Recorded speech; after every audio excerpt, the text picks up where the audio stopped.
পূর্ব মেদিনীপুর জেলার ময়না বিধানসভা কেন্দ্রের ময়নার মাসুমচক গ্রামে তমলুক লোকসভায় বিজেপি প্রার্থী অভিজিৎ গাঙ্গুলির সমর্থনে কর্মী সম্মেলন অনুষ্ঠিত হলো।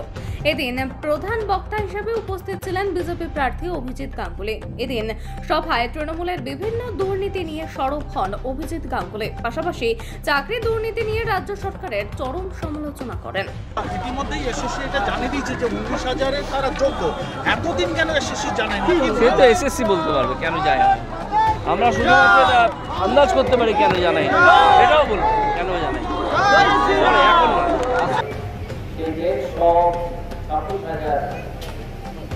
শিক্ষকের এবং অশিক্ষক কর্মীর চাকরি বাতিল করে দেয়। এর বিরুদ্ধে এমন কিছু লোক সুপ্রিম কোর্টে গেছে। আজকে যে প্রশ্ন সুপ্রিম কোর্ট করেছে পশ্চিমবঙ্গ সরকারকে, এই চোর একর দল এবং তাদের মিথ্যাবাদী মিথ্যাচারী মহিলা ব্যক্তি মমতা ব্যানার্জি উকিলরা একটা প্রশ্নের উত্তর দিতে পারে। এই মাত্র এখানে বসে থাকা আমাদের সুপ্রিম কোর্টের প্রশ্নগুলো দেখালেন। যে প্রশ্নগুলো তুলে আমি এমনকি এদের সিম্বল কাশফুল কেড়ে নেওয়ার কথা বলেছিলাম। আমি বলেছিলাম যে তোমরা এত অত্যাচার করছো, তোমাদের সিম্বল কাশফুল সেটাও কেড়ে নেবো। একটা শপথ নিতে হয় এই সিম্বল দেওয়ার সময় ইলেকশন কমিশনের জায়গা থেকে একটা সিম্বল দিতে হয়, একটা শপথ করতে হয় যে আমরা ভারতের কনস্টিটিউশন মেনে চলবো। ভারতের কনস্টিটিউশন বলে যে সৎ এবং সরলভাবে কাজকর্ম করতে হবে, দুর্নীতি করা যাবে না। তোমরা জোচুরি করেছো, ধরা পড়ে গেছো, সুতরাং সেই শপথ তোমরা রেখেছো, তোমাদের সিম্বল আনতে হবে। যাই হোক, তারপর তারা সঙ্গে সঙ্গে সুপ্রিম কোর্টে যায় এবং স্থগিতাদেশ পায়। এখন সব মামলা করে হাইকোর্টে, হাইকোর্ট সেই মামলার বিচার করে আবার এখন সুপ্রিম কোর্টে বসছে। তো আমি তাদের সিম্বলটা পেয়ে ওঠার সময় পাইনি, এই সময় পেয়ে যেতাম। আপনাদের কাছে আমার আবেদন, এই সিম্বলে একটা ভোট দেবে। এই সিম্বলটা হচ্ছে চোর যুক্ত তোলাবাজ ধন্যবাদ এদের সিম্বল। এই জোড়া করে কোনো ভোট দেবে না। এরপরে তো শিক্ষা শুরু করেছে, শিক্ষকদের উপযুক্ত যুবকদের শিক্ষকদের কোর্স দেয়নি, অশিক্ষিতদের বিয়ে দিয়েছে, বিক্রি করে দিয়েছে, বিয়ে কোটি কোটি টাকা কামিয়েছে। সেই টাকা ধরা পড়েছে ওদের তৎকালীন শিক্ষামন্ত্রী পার্থ চ্যাটার্জি বান্ধবী অঙ্কিতা রায়কে। ওর জন্য গ্রেপ্তার হয়ে জেলে আছে। এরপরে যারা খোঁজ করতে গিয়ে দেখা গেল যে এরা খাদ্য চুরি করেছে। কেন্দ্র থেকে যে চাল, চিনি, গম মানুষ খেতে পারে, এরকম চাল, চিনি, গম এসব চাল, ডাল, চিনি, গম পশ্চিমবঙ্গের মানুষ যারা খেতে পারে, সেইগুলোকে নিয়ে ভালো মানের চাল, ডাল, গম এগুলো বাইরের দেশে বিক্রি করে দিয়েছে আর রামচন্দ্রকে কাটিয়েছে, যেগুলো গরু খাদ্য হিসেবে ব্যবহারের জন্য। এবং মানুষ গরু খাদ্য খায়, সেই গরু খাদ্যগুলো নিয়ে আবার বিক্রি করে দিয়েছে যারা গরু পোষে তাদের। এইভাবে এখনো পর্যন্ত বিষয়ে দেখা গেছে যে এরা তৃণমূল কংগ্রেসের চোর তোলাবাজ একজন লোকগুলো 10,000 কোটি টাকা, 10,000 কোটি টাকা তারা কামিয়েছে।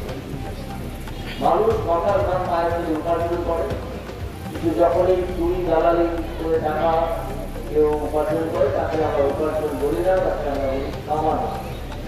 এই 10,000 কোটি টাকা কামিয়ে বিদেশে রেখেছে এবং যখন এই খাদ্যমন্ত্রী ধরা পড়ে তাকে যখন এনফোর্সমেন্ট ডাইরেক্টরেট যারা ধরেছে, পশ্চিমবঙ্গের পুলিশ ধরে, পশ্চিমবঙ্গের পুলিশের কাছে অভিযোগ থাকা সত্ত্বেও তারা ধরেছে, এনফোর্সমেন্ট ডাইরেক্টরেট তাকে ধরে এবং ধরে যখন তাকে অন্য একটা জায়গায় নিয়ে যাচ্ছিল, সিভিলে নামিয়ে দিয়ে সিভি দিয়ে নামিয়ে এনেছে, গেটের সামনে তাকে সাংবাদিকরা প্রশ্ন করেন যে বিদ্যুৎবাবু আপনার নামে এত অভিযোগ, আপনি কি বলবেন?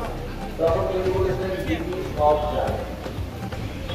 দিদি হচ্ছে এই শিক্ষাচারী মুখ্যমন্ত্রী মমতা ব্যানার্জি। আপনারা অন্তত 3,000 টাকা করে পাবেন। এখন অনেক কম টাকা দেয়। আপনারা যদি আসামে খোঁজ দেন বা মধ্যপ্রদেশে খোঁজ দেন বা রাজস্থানে খোঁজ দেন, তাহলে দেখবেন রাজস্থান, আসাম এবং মধ্যপ্রদেশে 3000 টাকা করে দেওয়া হয়। এটা হচ্ছে মানুষের হাতে সরাসরি টাকা পৌঁছে দেওয়ার একটা পরিকল্পনা। সেই পরিকল্পনা ভারতবর্ষের অন্যান্য রাজ্যেও চালু আছে। পশ্চিমবঙ্গে দেওয়া হয় মাত্র 1000 টাকা বা 1200 টাকা। যখন ওরা ভোট চাইতে আসবে তখন জিজ্ঞেস করুন যে এদের এত কম কেন, পশ্চিমবঙ্গে 1000 কেন, অন্য রাজ্যে তো 3000 পায়, 3500 পায়, এখানে তো কম কেন? আর তোমরা বলছো লক্ষ্মীর বন্ধ হয়ে যাবে, তোমরা কালকে বন্ধ করো না, বন্ধ করে দেখো দেখি তোমাদের কত ক্ষমতা, তোমাদের টাকা যদি হয় তোমরা বন্ধ করে দাও, তোমাদের টাকা তো বলে। আপনারা যে এখন এই টাকাটা হচ্ছে পশ্চিমবঙ্গের মানুষের ট্যাক্সের টাকা। ট্যাক্সের টাকাটা কিভাবে যায় আপনাদের একটু সামান্য কথায় বলি। এটা কি ধরুন আপনি এক প্যাকেট গুঁড়ো সাবান দোকান থেকে কিনে নেন, বাড়িতে জামা কাপড় কাটতে হবে, প্রত্যেকদিন বাড়িতে জামা কাপড় কাটা হয়। 1 কেজি গুঁড়ো সাবান কিনতে দেন, দোকানদার বলতে 40 টাকা দাও, আপনি 40 টাকা দিলেন, যে কোনো সামানটা বাড়িতে নিয়ে আসেন। এই 40 টাকার মধ্যে আমাদের অনেকেরই জামা কাটে না, যারা দরকার পড়ে না, 8 টাকা হচ্ছে ট্যাক্স। আপনি এই 40 টাকা দিলে তখন 8 টাকা ট্যাক্স হিসেবে যাবে, আর 25 টাকা যারা সাবান তৈরি করেছে এই 8 টাকার মধ্যে 4 টাকা পাবে পশ্চিমবঙ্গ সরকার, 4 টাকা পাবে কেন্দ্রীয় সরকার। কেন্দ্রীয় সরকার যে 4 টাকাটা পাবে তার থেকে আবার 2 টাকা পশ্চিমবঙ্গ সরকারকে ফিরিয়ে দেবে, কারণ এটাই হচ্ছে সংবিধানের নিয়ম। আমাদের যে ভারতীয় সংবিধান আছে, চাই এবারে যদি এই ধরনের কোনো চেষ্টা হয় তাহলে কিন্তু তার উপযুক্ত বদলা হবে।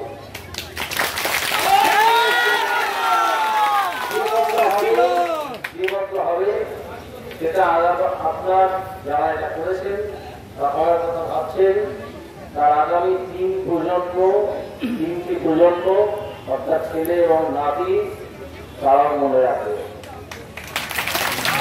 এমনকি আপনার বাবা এবং কাকুটা, তাদেরও বিভিন্ন কথা মনে পড়ে যেতে পারে। আপনার হয়তো সেই ঔষধ প্রয়োগ করার পর তাদের নামটা আমার মনে পড়বে না।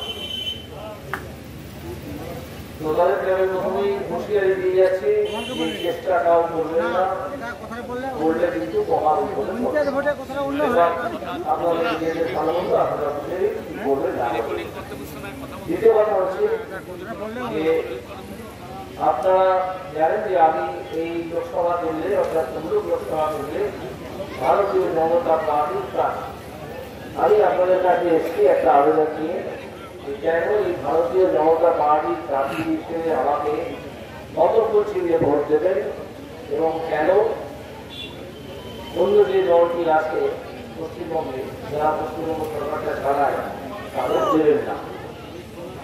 এটার মধ্যে বড় বহু শিক্ষিত বেকার যুবকদের যারা উপযুক্ত চাকরি, স্কুলের শিক্ষকের চাকরি, তাদের চাকরিগুলো তাদেরকে না দিয়ে অন্য লোককে টাকা দিয়ে বিক্রি করে দিয়েছে। এরকম প্রচুর বেকার যুবক বহুদিন ধরে রাস্তায় চোখে জল দিয়ে ঘুরে বেড়াচ্ছে। আমি যখন হাইকোর্টের বিচারপতি হিসেবে কাজ করতাম, সেই সময়কালে অর্থাৎ আমি তাদেরকে ধরেছি অবশ্য 22 সালে মাঝামাঝি, এই বছরগুলোকে আমি ধরে ফেলেছিলাম। তারা করেছিল, যে শিক্ষামন্ত্রী ছিল তার নাম পার্থ চট্টোপাধ্যায়, সে জেলে।